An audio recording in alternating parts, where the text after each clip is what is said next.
Today we're doing a battle between 3 lottery ticket running backs. We're looking at Jonathon Brooks, we're looking at Blake Corum, and we're looking at the newcomer to the waiver wire dandies, Audric Estime, who's hot off the press from having a good performance last week, getting the workload for the Denver Broncos.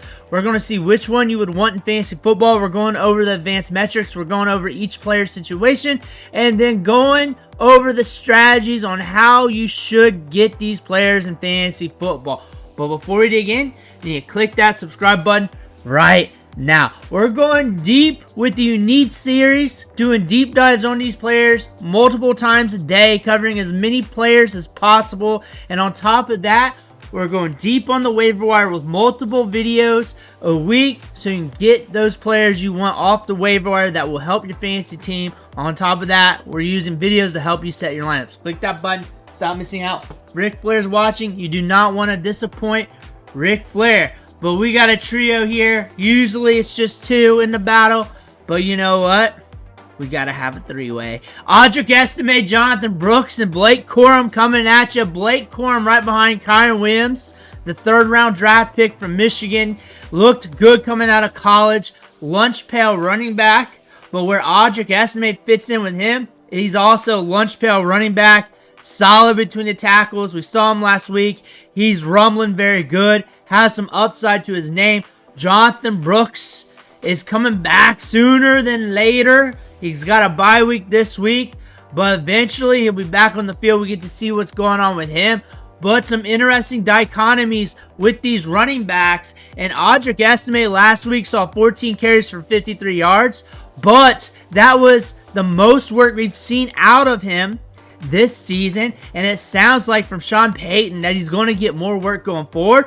So right now he's the hot hand of the 3.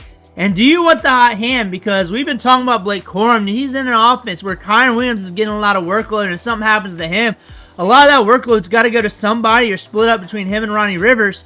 But this is a good offense to have the handcuff running back in. Jonathon Brooks is the upside dandy. He's the only running back in this year's draft class that got drafted in the 2nd round despite his ACL injury, and they knew they had to wait pretty much a full season before they even get to see him on the field. He's electric. He's talented between the tackles, catching the ball in the backfield and in space.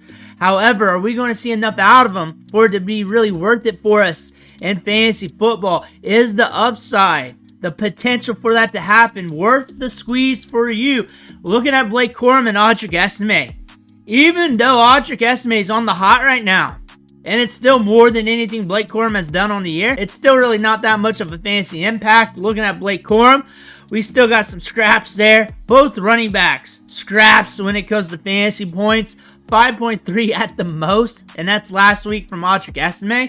Blake Corum's best game, 4.3 fantasy points against the Packers. That being said, we're still waiting for these running backs to do something. Looking at Audric Estime coming out of college last year, 1,300 yards, 18 touchdowns. The year prior, we went off as well with 11 touchdowns and almost 1,000 yards. 4.27 yards after contact per attempt. 38 carries at 10 plus yards or more. 30 carries at 10 plus yards or more in 2022. So even though he's not the fastest back to ever come out of college football or in the NFL, he can rip off chunk yardage on any given touch, and he's good for that. That's what you're going to get out of Audric Estime. He's good between the tackles. He can pound it, but also with that size, he can be a little bit slippery. He moves laterally very well, and his top-end speed's not too bad. He can pull away a little bit. It just takes some time for him to build up. Blake Corum, on the other hand, his best season was in 2022, but at the tail end of that year, he hurt his knee, had to come back in 2023, and there was a ramp-up period. His best moments of 2023 was at the end of the season. He's another lunch pail running back. He's good at all phases, maybe not super dynamic anywhere on the field. He's very strong. He's got power. He can catch the ball in the backfield. He can block his face off. He can run outside, inside. He can do it all. That's the type of running back he is, and that's the type of running back this team likes. Last year, he had 25 carries at 10 plus yards. In 2022, his best season, he had 36 of those. 3.35 yards after contact per attempt in his best season of 2022 with 73 missed tackles forced. That's what I'm really looking at out of him, considering he was ramping up from that knee injury in 2023, plus the team was a little bit different then.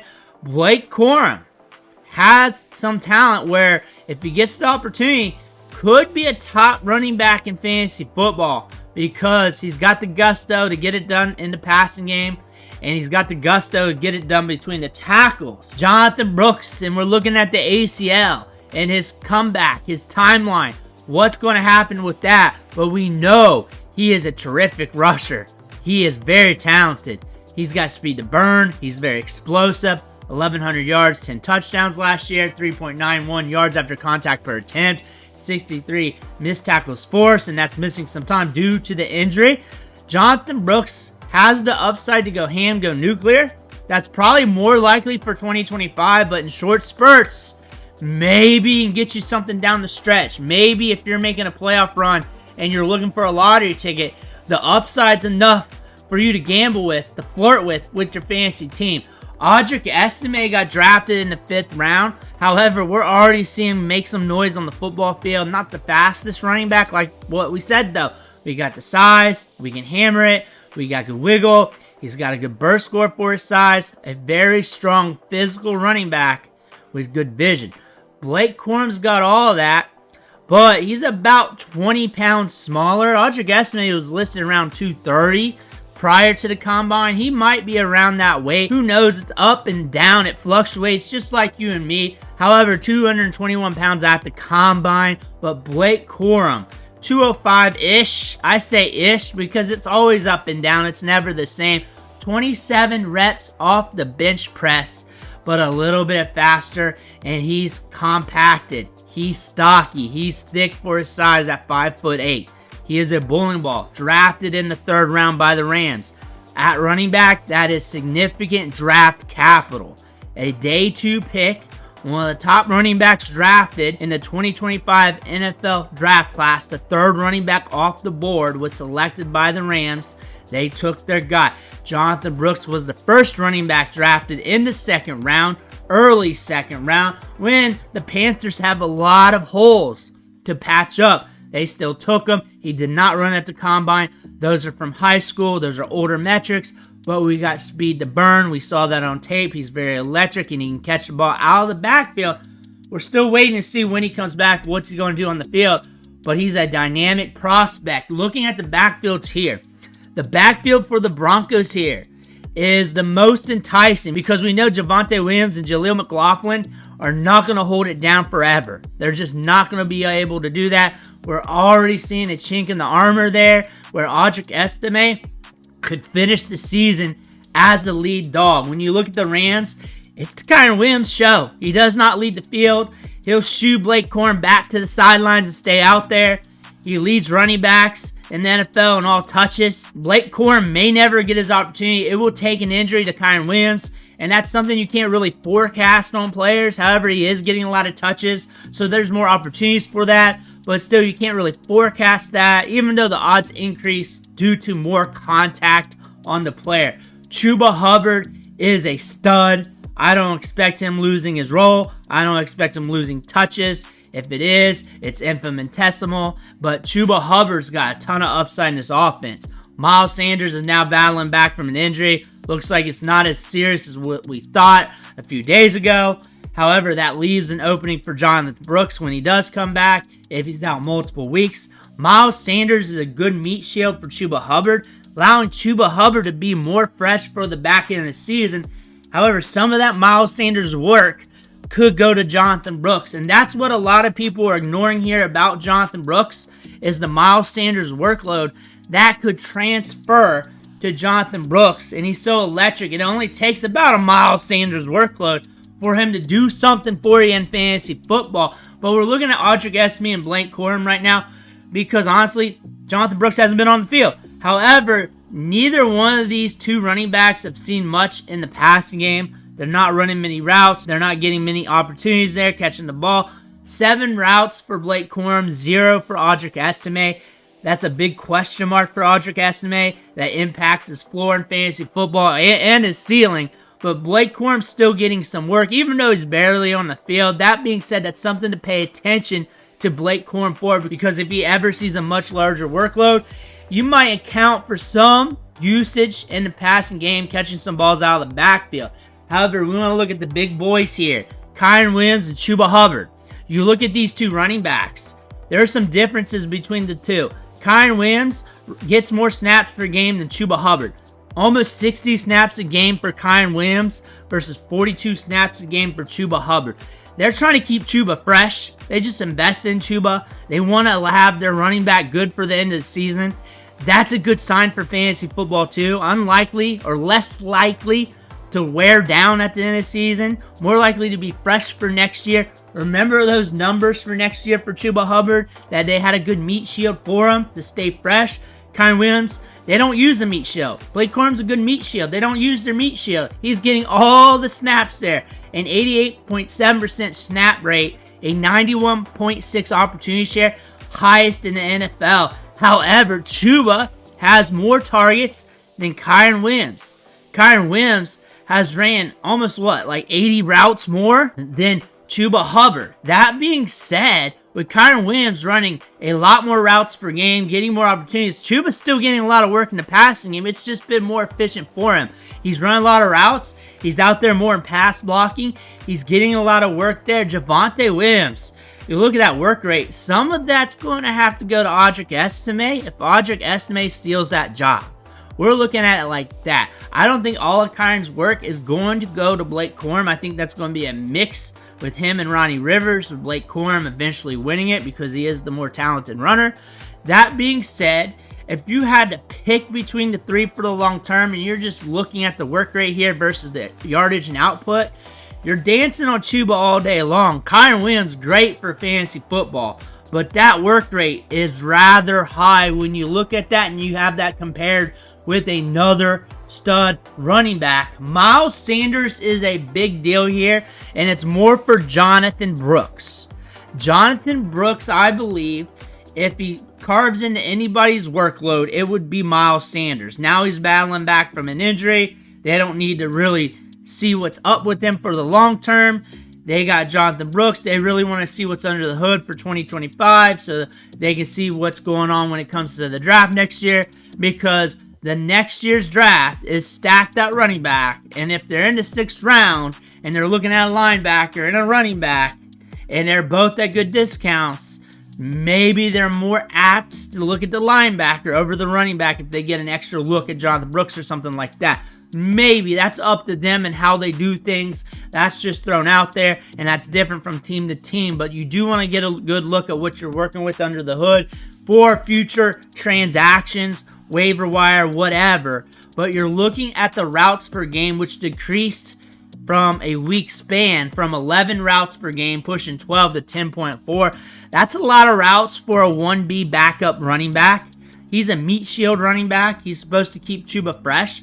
Imagine seeing Jonathon Brooks getting about 10, 11, 12 routes per game. That's enough for him to catch a couple targets and ignite for you. He's getting 3.8 rushing attempts per game. Imagine Jonathon Brooks getting 4 or 5 a game or something like that. It's not going to be too much to where he's going off, but the role in the passing game, getting about 3 targets per game, similar to what Miles Sanders is doing right here, running a fair amount of routes, and he's so electric he could house one on you on any given touch, kind of like a Keaton Mitchell, but not as fast, but more bursty with more size, more dynamic in space. That is something you're looking at. And that 23.4% opportunity share, what if that goes up 25 to 30% as you're trying to keep Chuba Hubbard fresh for 2025 as well, and you're trying to see what you got in your rookie? That being said, maybe Jonathon Brooks gets you enough to get you a taste. Maybe that happens. With Kyren Williams, Chuba Hubbard there, both of them very productive running backs. Chuba Hubbard just 2 points down in points per game compared to Kyren Williams. However, Javonte Williams, 10.4 points per game. And I know fantasy points is not what coaches are looking at, but it is also an indicator of production because he's got the receiving, the catches, the rushing yards all baked in there. Javonte Williams is on the low. Javonte Williams only has 8 carries of 10-plus yards. And he has a lot more carries compared to Audric Estime. Estime's almost caught him with 5 already. He's only got like 29 carries on the season. Almost caught Javonte Williams. It's something to look at. And then yards after contact, he's not too far off either between them. you're looking at the yardage output. Chuba is crushing everybody with less work compared to Kyren Williams. Chuba is crushing everybody, though. He's that dynamic. However, when you look at Jonathon Brooks, you're looking at Miles Sanders in that workload, who's got 38 rushing attempts on the season and 3.7 yards per carry, which is very inefficient. So why not make the case of working in your rookie who you need to get experience with anyway, and you want to see what's up with him? Audric Estime is 5.1 yards per carry, where Javonte Williams is 3.8 yards per carry right there. So that's not too solid. 388 yards on the season on 103 rushing attempts. Jaleel McLaughlin right at 4 yards per carry. So there's really no upside with the incumbent running backs. So you might as well keep rolling with Audric Estime. Javonte Williams had a game or two where he looked kind of slick, looked good out on the field. But all in all, everything together, not too great. Blake Corum, 3.5 yards per carry right now. He's not really making a case. He's not really exceeding expectations whenever he gets the ball. That is the big thing about him. He's not exceeding expectations. So really, you're just waiting for Kyren Williams to get hurt for him. Chuba, you're not worried about him because you know the pathway is the Miles Sanders workload, the ancillary workload for Jonathon Brooks, and getting more from there. Of course, anything could happen to any running back. And Javonte Williams and Jaleel McLaughlin, injuries are involved, but however, when you look at them, they're starting to lose their jobs. They're starting to play around with more Audric Estime. When you look at these three running backs, Audric Estime is the hot name right now that you may want to look at just because you do not know if these other two running backs are going to get you anything anytime soon. However, the upside's grand with Blake Corum if there's an injury. The injury is a big if, and it's not too big of an if because it could happen on any running back in the National Football League. We have not seen many running backs get hurt this year. That might change this year, next year, sometime down the line, revert back to average at least. Jonathon Brooks has some splash upside. I like Audric Estime for the now. He's a very good running back. I think Jonathon Brooks is a great lottery ticket. I think Blake Corum, I would want him mostly if I had Kyren Williams. If I had Kyren Williams, I would make sure I had Blake Corum. I want Audric Estime for the now. If I'm living for the now and I'm just barely scraping by and I might make the playoffs, I'd rather have the player for the now, because if I don't make the playoffs, there's no reason to have a lottery ticket for the next few weeks. If I'm feeling good and I'm feeling safe, I'm cool getting Audric Estime and one of the other two running backs, maybe Brooks and Estime. I like Brooks more for the upside. I think Brooks has more upside than Blake Corum. Blake Corum's upside is more tethered to the volume of this offense. Let me know what you think in the comments below. I want to hear about it. Which running back you like? Which two do you have rostered? How are you strategizing with these running backs? I want to hear about it. Drop that in the comments below. Make sure to hit that subscribe button on the way out. One, thanks for watching. Catch you on the next video.